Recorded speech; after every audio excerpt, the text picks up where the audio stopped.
A paz do Senhor, irmãos. Amém. Abram suas Bíblias em Atos dos Apóstolos, capítulo 1.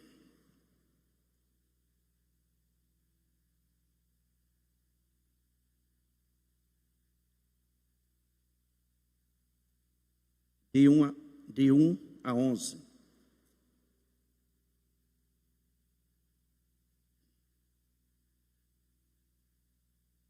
Diz assim a palavra do Senhor: Escrevi o primeiro livro, ó Teófilo, relatando todas as coisas que Jesus começou a fazer e a ensinar, até o dia em que, depois de haver dado mandamentos por intermédio do Espírito Santo aos apóstolos que escolhera, foi elevado às alturas.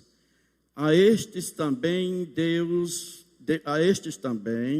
depois de ter padecido, se apresentou vivo com muitas provas incontáveis, aparecendo-lhes durante 40 dias e falando das coisas concernentes ao reino de Deus.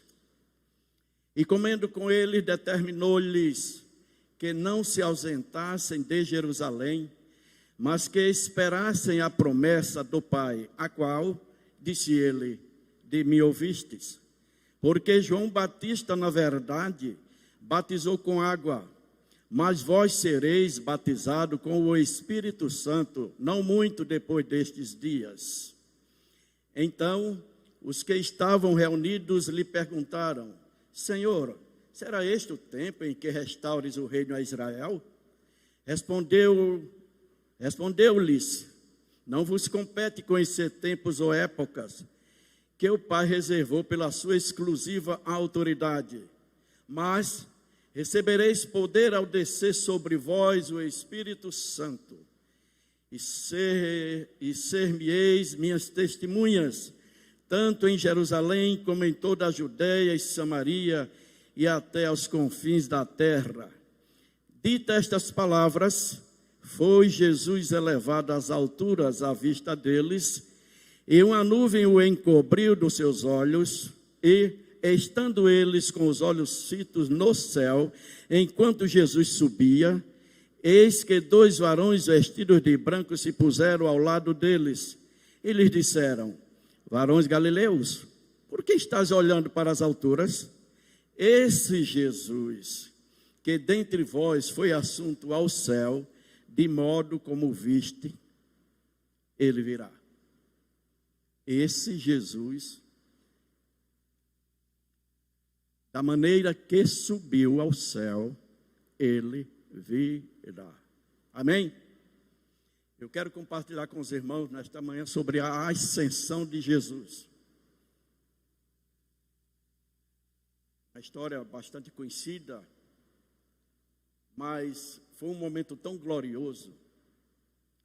Tem vários momentos tão gloriosos, tão significativos, onde anjos celebraram, miríades de anjos no momento do nascimento de Jesus, como também no momento da ascensão de Jesus, miríades de anjos vêm e recebem o Senhor Jesus. Momentos fantásticos, podemos dizer assim, glorioso, que enche o nosso coração de alegria, enche o nosso coração de esperança. A ascensão de Jesus. Mas aqui, logo no primeiro versículo, Lucas, o evangelista Lucas, ele compartilha com seu amigo Teófilo, dizendo: olha, eu escrevi o primeiro livro, que é com o próprio nome Lucas. Para quem não sabe ainda, o evangelista Lucas escreveu 2 livros, o de Lucas e o de Atos dos Apóstolos. Poderíamos dizer Atos do Espírito Santo também. Minhas palavras essa aí. E ele diz: olha, para lhe relatar todas as coisas que Jesus começou a fazer e a ensinar, até o dia em que, depois de haver dado mandamentos. Então Jesus começa a dar mandamentos aos seus apóstolos, e que esses mandamentos jamais poderiam ser esquecidos. Ele diz aqui, olha, a este depois de ter padecido, se apresentou vivo com muitas provas incontáveis. Provas incontáveis. Contra fatos não há argumento. Por quê? Porque tem pessoas ainda que esperam até a vinda de Jesus. Algumas correntes religiosas ainda esperam a vinda, principalmente alguns judeus. Mas aqui está dizendo para nós que isso já dá um conforto a nós, nesse versículo 3, quando ele diz, ele se apresentou com muitas provas incontestáveis, aparecendo-lhe durante 40 dias, e falando das coisas concernentes ao reino de Deus. Comendo com eles, determinou-lhes: não se ausentem de Jerusalém, mas que esperassem a promessa do Pai, ao qual disse ele de me ouviste. É uma recomendação do Senhor Jesus para os seus apóstolos, que não se ausentasse de Jerusalém. Tem algo bom, vai acontecer algo bom nas suas vidas. E certamente eles ficaram ali. A gente vê mais adiante, lá no capítulo 2, falando sobre o dia do Pentecoste, estavam eles lá reunidos, esperando a promessa do Senhor. E diz aqui,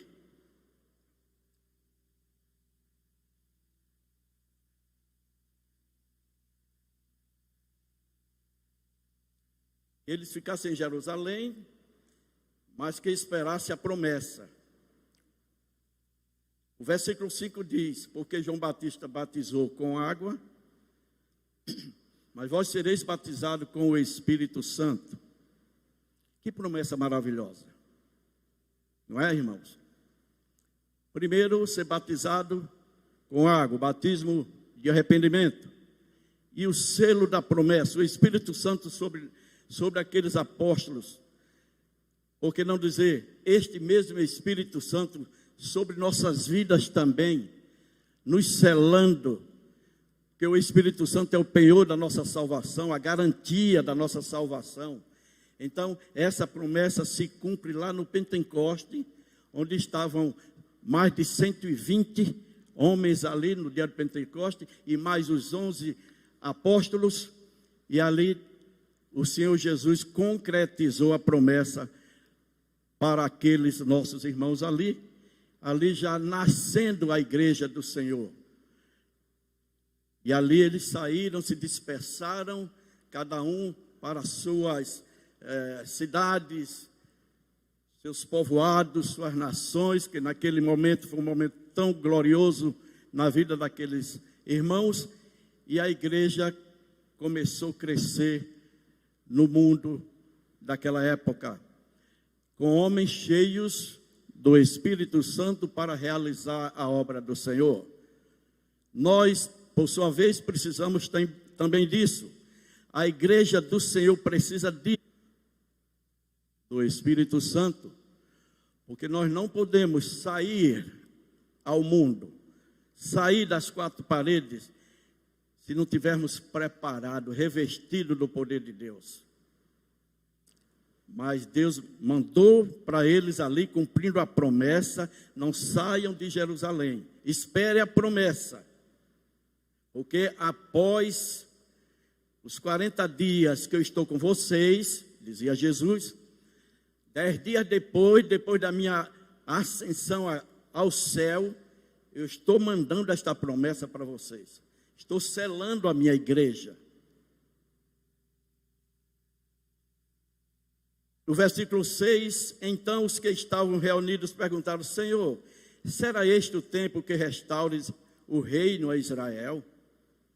Respondeu-lhes: não vos compete conhecer tempos ou épocas que o Pai reservou pela sua exclusiva autoridade. Não competia a eles. Por sua vez, não compete a nós. Aquilo que Deus reservou para a sua exclusiva autoridade, não compete à igreja, esta igreja militante, não compete. Eu não tenho que estar preocupado quando ou fazendo pergunta, ou até criando certos tipos de revelação. Não, essa parte não compete a nós. O que compete a nós, a saber, já está registrado. 66 livros. O que não está registrado aqui, Deus vai revelar um dia para nós. Amém, irmãos? E ele diz: não compete a vocês.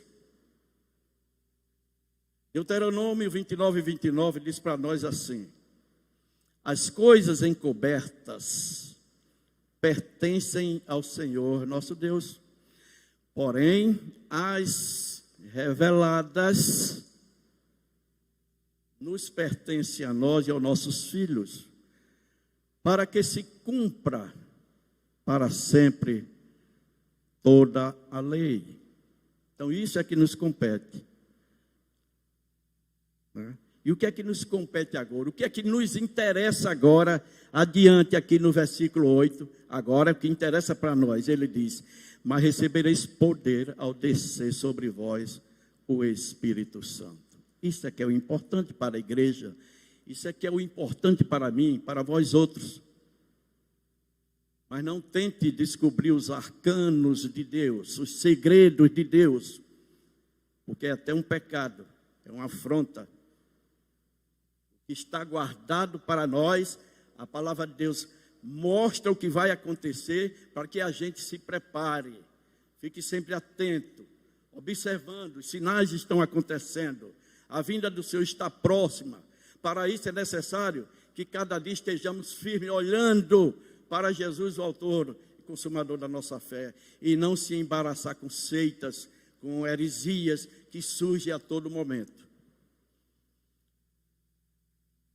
Mas recebereis o poder ao descer sobre vós o Espírito Santo, sereis minhas testemunhas, tanto em Jerusalém como em toda a Judéia e Samaria e até os confins da terra. Chegou aqui no bairro, né? Os confins da terra. Então, graças a Deus por isso. Ditas estas palavras, até aqui no versículo 8, Jesus estava com seus apóstolos. Ele aparece durante 40 dias após a sua ressurreição. E ele vai recomendando aos seus apóstolos o que devem fazer. Foi as últimas palavras do Senhor Jesus. Confins da terra. Dita estas palavras, foi Jesus elevado às alturas. Que maravilha! À vista deles.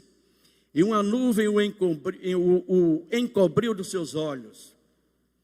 E estando eles com os olhos fitos no céu, enquanto Jesus subia, eis que 2 varões vestidos de branco se puseram ao lado deles, 2 anjos. E lhes disseram, veja que palavra confortadora para nós. E lhes disseram, varões galileus, por que estão aí com os olhos fitos ao céu? Atônitos, quem sabe, admirados. Realmente, foi um espetáculo, uma coisa linda, aquele acontecimento. Por que está com os olhos olhando para as alturas? Esse Jesus que me salvou, esse Jesus que te salvou, esse Jesus que um dia te levará para o céu, levará a igreja do Senhor, esta igreja, este Jesus,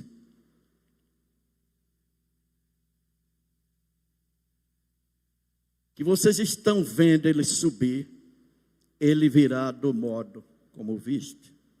Que maravilha! Isso enche o nosso coração de esperança. Quando eu falo em esperança, eu me lembro de Lamentação de Jeremias 3:21, quero trazer à memória aquilo que me dá esperança. Eu acho, na minha compreensão, irmãos, que a maior esperança do crente, daquele lavado e remido pelo sangue de Cristo, a maior esperança é estar aguardando a vinda do Senhor.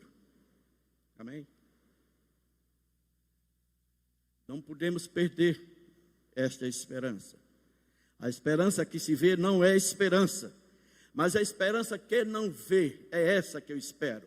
É esta que vocês esperam, esperar Jesus, que será um dia glorioso, uma manifestação fantástica naquele dia.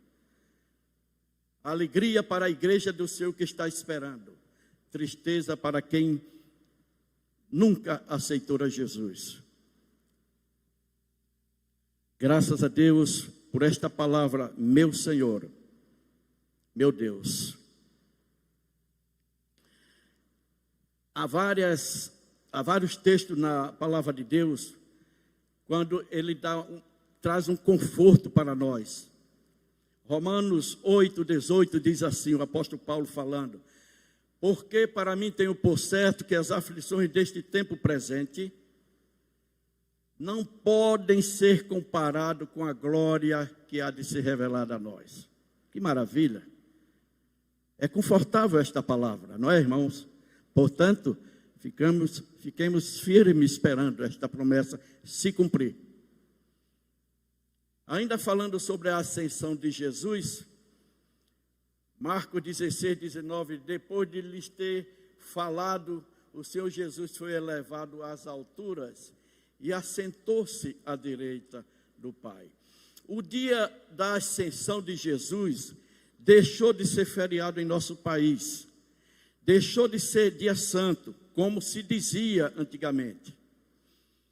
O evangelista Lucas sintetizou com as próprias palavras de Jesus a razão da vinda dele ao mundo. O Filho do Homem veio buscar e salvar o que se havia perdido. Louvado seja Deus por isso. O Filho do Homem, toda vez que você vê esta frase, o Filho do Homem, aqui está se reportando a Cristo, mas também se reporta aos profetas. O Filho do Homem, fala o Filho do Homem, o Filho do Homem. É para se reportar sobre a humanidade de Cristo. O Filho do Homem veio para salvar o que se havia perdido. Todos nós sabemos disso, que Jesus era 100% humano, 100% espiritual, 100% Deus. Graças a Deus por isso. Este projeto se completa com a ascensão. Com o nascimento, Jesus esvaziou-se a si mesmo, vindo a ser servo, tornando-se semelhante aos homens. Concluída essa missão, Jesus volta ao céu e ocupa o lugar naquela glória que ele já tinha mesmo antes da criação do mundo. A Bíblia diz que o céu é o lugar onde se encontra o trono de Deus.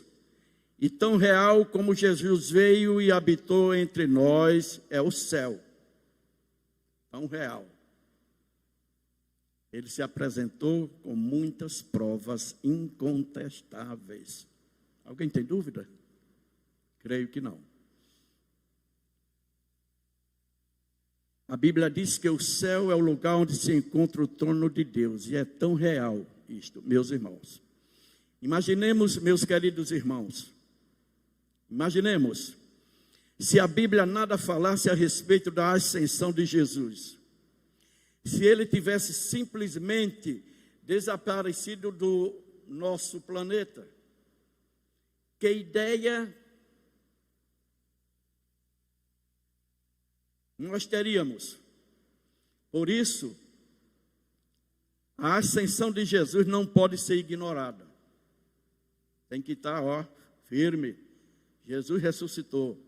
E nós, por sua vez, ressuscitaremos com Cristo para a glória do Pai.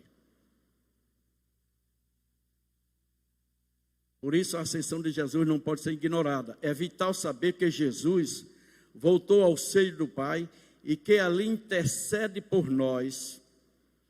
E o fato de ele ter voltado ao céu, nos dá a convicção de que ele mesmo é eterno e onipresente.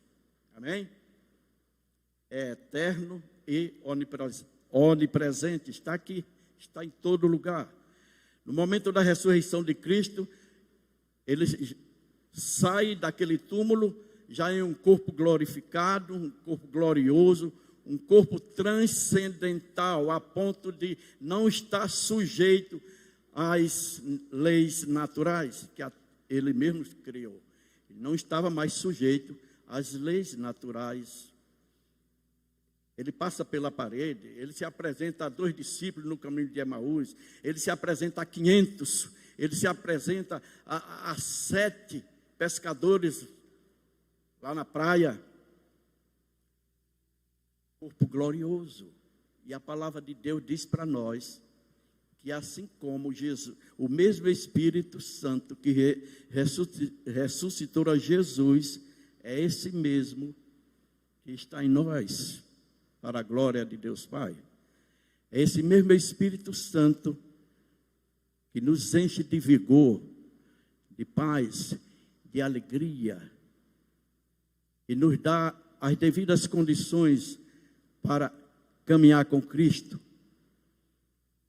para vencer as adversidades da vida, vencer o pecado. Mateus 28, 20, parte B, ele diz assim: eis que estou convosco todos os dias, até a consumação do século. Mas outra palavra de conforto para nós, a igreja do Senhor aqui na terra, ela não está só. Ela tem Jesus, nosso general. Ela tem o Espírito Santo. Porque quando o Espírito Santo veio, ele disse: olha, quando ele vier, ele vos ensinará todas as coisas que vos tenho falado. Então, nós estamos cercados pelo Pai, o Filho e o Espírito Santo. E a igreja do Senhor avança porque está no poder do Espírito Santo. De maneiras que nós não podemos sair de qualquer forma. Temos que conhecer a palavra, estudar a palavra, orar, se revestir do poder de Deus, para que possamos fazer a obra do Senhor. Ele voltou ao céu e assentou-se à direita do Pai, e intercede por nós. Por isso podemos exclamar com o apóstolo Paulo: nele somos mais do que vencedores. Romanos 8, 37. Sim, comemore. Jesus voltou para o céu, e de lá ele breve voltará para nos levar a desfrutar. De lá ele breve voltará para nos levar a desfrutar o que diz 1 Coríntios 2,9. Mas está escrito: nem olhos viram, nem ouvidos ouviram, nem jamais penetrou em coração humano o que Deus tem preparado para nós, para aqueles que o amam. Essa é outra promessa do Senhor Jesus, para que nos confortemos com as promessas do Senhor Jesus. Concluindo, eu quero dizer, meus queridos irmãos, portanto, meus queridos irmãos, descansemos esperando o cumprimento desta promessa. Amém? Deus os abençoe com esta palavra.